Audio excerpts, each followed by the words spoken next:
This is your Tiny Bird back again with another coding session. For this session, guys, I'm gonna give you guys a small introduction to the Pandas library, guys. So let's get started.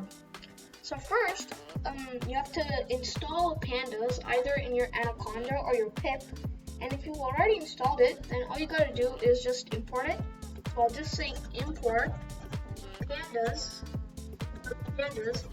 as PG. Enter. Great, that's done. And now I'll fetch the data that I get.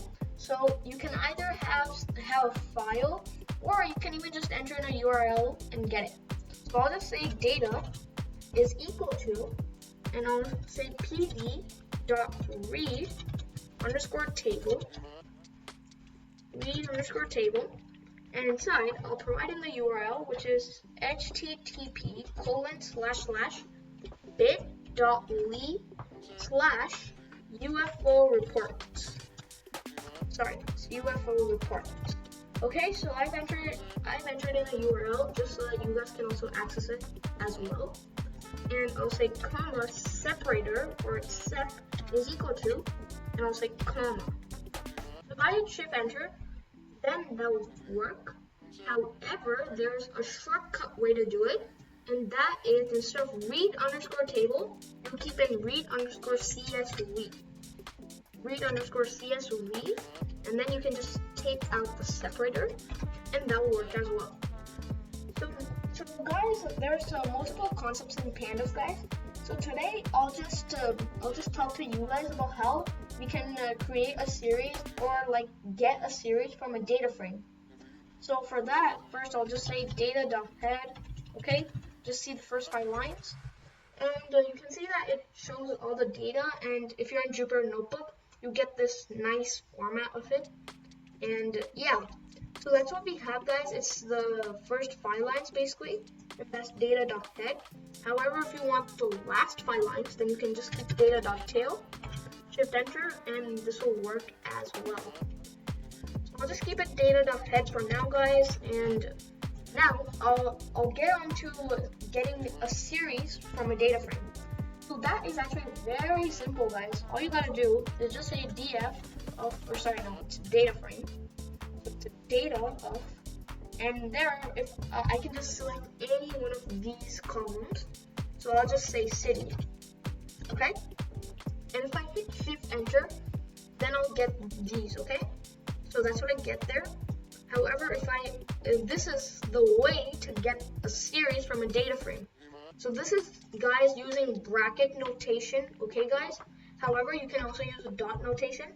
So I'll say data.city. If I do this, sorry for that.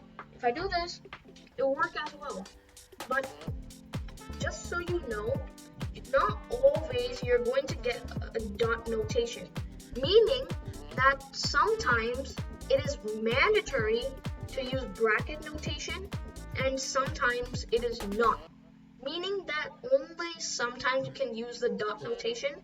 And however, if you like to use the bracket notation, most welcome to, so you can do that as well, okay? And that's what I have there, guys. And there's also this NaN, guys, which stands for not a number, and I'll talk about that, guys, in a later video. So that's what we have, guys. And if you just want to see the length and information, then I'll just say data.shape, shift enter, and then I'll get in these things, guys, meaning that this is just kind of like the dimensions of it, guys, because Pandas is a library that is made behind NumPy, okay? So that's why it has the shape of it here, or like basically this stands for the column. So there's 1, 2, 3, 4, and 5 columns in here, guys, and this is kind of like how many rows there are. So there's a lot of rows, just so you know. So that's what we have, guys. And you can also do much more, guys. I'll also say type of data.shape, guys. So if I hit shift enter, it's currently a tuple, but if I just say data.city, okay, so like this is like, you must be wondering, okay, this must be something like, okay, must be a NumPy array or so. Well, let's see. If I hit shift enter, that's wrong. It's actually a Pandas series, okay? So just so you don't know what a series and a data frame is, a data frame is kind of like a two-dimensional array in NumPy, and a series is kind of like a one-dimensional array. So that's what we have, guys, in there, okay? So that's what we have.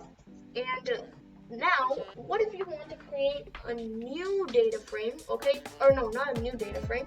What if you wanted to create a new series and you wanted to make that upon all of these things? Meaning, like, let's say if I wanted, for example, shape and state, okay? Or like, let's just say location, okay? So that's like, let's say for example, that's time and city.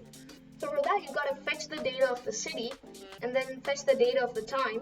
And what if you want to combine those two and then make that into a new series inside the data frame? Well, you can do that as well, but like, you know, just like how Python works. I'll just give you guys an example. AB plus CD.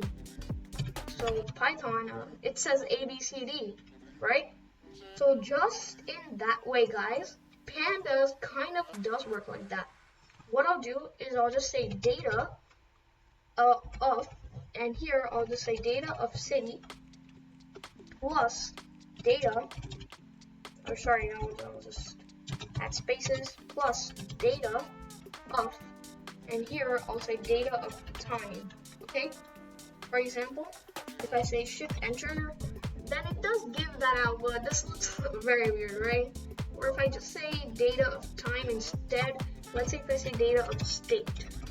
If I say data of state, okay? So it works. It's kind of like, you know, basically strings in Python. You can see here what it does is it basically concatenates the strings. That's what it does here. It says Ithaca and New York. Here, Willingboro and New Jersey. So these are just, you can see it does that.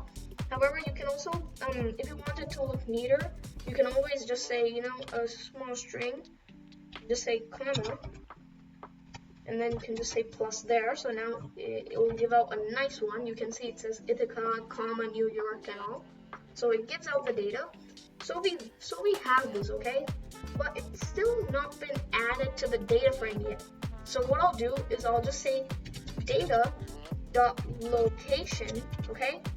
I'm just saying data.location is equal to this. So that's what you might think, right? But that's wrong. That's not how it works.